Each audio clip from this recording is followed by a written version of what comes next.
मेरा नाम साइमा है और मेरी उम्र 22 साल है। हम लोग 3 बहन भाई हैं। मेरे 2 भाई मलिक से बाहर होते हैं। कहानी में आगे बढ़ने से पहले अगर आपने अभी तक हमारे यूट्यूब चैनल को सब्सक्राइब नहीं किया तो सब्सक्राइब कर दें। मैं तालीम मुकम्मल करने के बाद घर पर ही रहती हूँ। मेरे वालिद सनार का काम करते हैं जिसकी वजह से हमारे घर का गुजर बसर अच्छे से हो जाता है। मेरे अबू की आमदन काफ़ी बेहतर थी जिसकी वजह से मेरे अबू ने मेरे दोनों भाइयों को मुल्क से बाहर भेज दिया। मेरी अम्मी को चंद साल पहले फालिज हो गया था। वो बेचारी चारपाई पर बड़ी हमें आवाज़ ही देती रहती हैं कि मुझे खाना दे दो, मुझे पानी दे दो, लेकिन हम उनकी एक न सुनते और मेरे वालिद भी उम्मी का कुछ ख़ास ख्याल न रखते थे क्योंकि उम्मी अब्बा की ख्वाहिश पूरी नहीं करती थी, जो उनको चाहिए था वो नहीं देती थी। शायद मेरे अबू के नज़दीक औरत बस उसी काम के लिए होती है जो उम्मी पूरी नहीं कर पा रही थी। 1 साल पहले मेरी मंगनी आबिद के साथ हो चुकी थी। वो हमारे मोहल्ले हमारे मोहल्ले हमारे मोहल्ले हमारे मोहल्ले हमारे मोहल्ले हमारे मोहल्ले हम जब उसे देखती तो मेरे अंदर एक अजीब सी आग लग जाती और मेरा दिल करता कि इतनी दिलचस्पी नहीं दी। वो मोबाइल रिपेयरिंग का काम करता था। एक दिन अबू सुबह सुबह ही काम पर चले गए और अम्मी अपने कमरे में सो रही थी क्योंकि अम्मी फालिज की वजह से सिर्फ चारपाई पर पड़ी रहती थी। वह चलने फिरने उठने बैठने से काशिर थी, बस सिर्फ आवाज ही दे सकती थी। एक दिन कुछ यूं हुआ कि आबिद ने काम पर उसे छोटी कर ली तो उसकी उम्मी ने उसे हमारे घर नमक लेने के लिए भेज दिया। जब वो हमारे घर आया तो उसे देखते ही मेरे अंदर एक अजीब सी आग लग गई और मैंने खुद को बड़ी मुश्किल से संभाला क्योंकि मेरा दिल कर रहा था कि हमें उसे फौरी तौर पर भवन में लेकर उसके घोड़े बदन का दीदार करूं और सिर से पांव तक उसके घोड़े बदन को अपने होंठों की लाले से रंग दूं क्योंकि आबिद अभी बहुत छोटा था और उसके जज्बात अभी इतने नहीं भड़कते थे और मैं अपनी जवानी के अरूज को छोड़ रही थी और मेरे जज्बात इतने गर्म हो जाया करते थे कि मैं खुद को संभाल नहीं पाती थी क्योंकि हर महीने बाद मुझे अय्याम मखसूसा भी लाहक होते थे।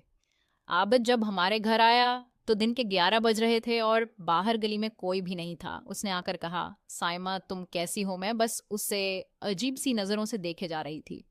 फिर कहने लगा, मुझे उम्मी ने नमक लेने के लिए भेजा है। वो खाना बना रही थी और नमक शायद खत्म हो चुके। थोड़ा सा नमक किसी शापर में डाल कर दे दें। उसने बेलो कलर की टी शर्ट पहन रखी थी जिसमें उसका खूबसूरत बदन बहुत हसीन लग रहा था क्योंकि मैं उसकी मंगीतर थी। शायद उसी वजह से जब मेरी नज़र उसकी पेंट पर पड़ी तो उससे उसके मर्दांगी साफ वाजे हो रही थी जिसे वो छुपाने की कोशिश कर रहा था। मेरे दिल में ये ख्वाहिश पैदा हो रही थी कि जो चीज़ आबिद मुझसे छुपा रहा है मैं उसका देदार फौरन से कर लूं और मैं हुस्न से मरे जा रही थी। दिल चाहता था कि उसकी बिलो टी शर्ट को उसके जिस्म से जिद्दा कर दूं, लेकिन मैं कुछ भी नहीं कर सकती थी क्योंकि वो मेरे करीब आने से भी डरता था। वो मेरे सामने खड़ा था और मैं ये सब सोच रही थी। आबिद ने कहा कि आप क्या सोच रही हैं उम्मी? मेरा इंतज़ार कर रही हूँ। आप मुझे नमक दे दें ताकि मैं चला जाऊं। मैंने उस शापर में नमक डालकर उसको दे दिया और कहा कि आबिद वापस आकर मेरी बात सुनना, मुझे तुमसे ज़रूरी काम है। आबिद ने ये सुनने के बाद इस बात में सिर हिलाया और चला गया। मैं उम्मी को खाना खुलाकर अपने कमरे में और बेड़ी भी बेसब्री से उसका इंतज़ार करने लगी। मेरे पास ही टीवी का रिमोट पड़ा हुआ था। मैंने सोचा जब तक वो आएगा तब तक मैं टीवी देख लेती हूँ। टीवी पर अंग्रेजी फिल्म चल रही थी। इतने में दरवाजे पर बेल बुझे और मेरी जान में जान आई क्योंकि मैंने आबिद को दोबारा आने का कहा था और मेरा इरादा था कि आज आबिद के जिस्म से अपनी प्यास बुझाऊंगी। मैं दरवाजे की तरफ दौड़ी और मैंने दरवाज़ा खोला तो वाकई में आबिद था। वो नहा कर बालों को संवार कर और खुशबू लगाकर मेरे पास से लाया था। मैंने उसे हाथ से पकड़ा और उसे सीधा अपने कमरे में ले गई जहाँ पर फिल्म चल रही थी और इतने में मैंने जो टीवी पर अंग्रेजी फिल्म चलाई थी उसमें हिंगामी सेन आ गया जो पूरी अंग्रेजी फिल्म में एक बार ही आता है और आबिद वहाँ बैठकर फिल्म देखने लगा। मैंने कहा, अब तुम यहाँ बैठो, मैं तुम्हारे लिए चाय बनाकर लाती हूँ। मुझे ऐसा महसूस हो रहा था कि शायद आज बरसों की प्यासी ज़मीन को सैराब कर दिया जाएगा और इस ज़मीन को सैराब करने वाला और कोई नहीं मलका मेरा मंगतर ही होगा क्योंकि घर पर सिर्फ उम्मी मौजूद थी जो को 4 पैसे ये उठ भी नहीं सकती थी और वैसे भी वो घर के ऊपर वाली मंजिल पर होती थी। अब वो चौंके अपनी दुकान पर थे। अब उन्होंने शाम को ही घर वापस आना था। इसलिए अब मुझे कोई खौफ नहीं था। मैंने जल्दी से चाय बनाई और चाय लेकर कमरे में आ गए। आई एम कि तो आबिद फिल्म में अपने आप को मुकम्मल तौर पर खो चुका था और मैं देख रही थी कि उसकी जवानी फल रोज को पहुंच चुकी थी, जिसे मैं वाज़ेह तौर पर देख भी सकती थी। मैं ने हल्की सी खांसी की ताकि आबिद को पता चल जाए कि मैं आ गई हूँ। आबिद ने अपने आप को थोड़ा सीधा किया और चाय पीने लगा। चाय पीकर आबिद ने मुझे सही से पांव तर देखा। मैं बेड पर बैठ गई। जब आबिद की नज़र मुझ पर पड़ी तो उसके मन में भी फिल्म वाले ख्यालत चलने लगे, क्योंकि फिल्म में मर्द को गर्म करने वाला सेन वो मुकम्मल तौर पर देख चुका था।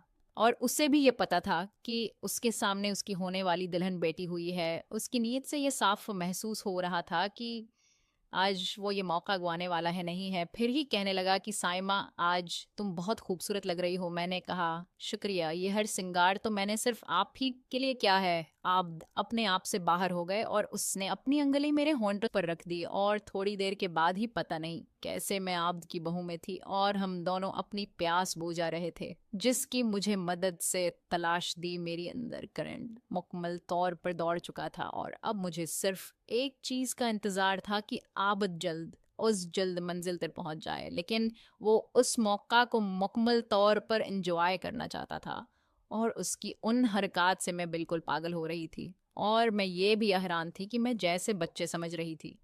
उसे तो मर्द वाले तमाम काम आते हैं, वो तो इस फील्ड का मुकम्मल खिलाड़ी निकला।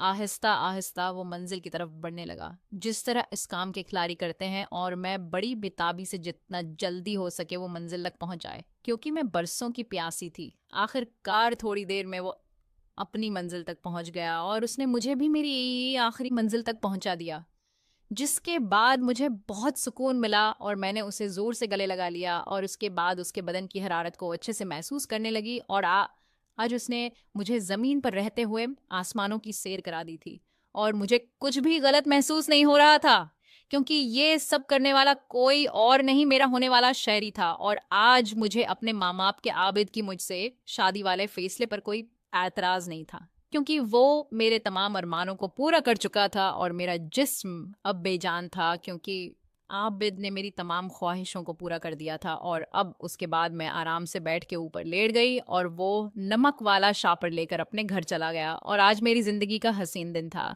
क्योंकि आज मेरी रूह की प्यास मुकम्मल तौर पर बुझ चुकी थी और मैं खुद को बड़ा हल्के हल्के सा महसूस कर रही थी।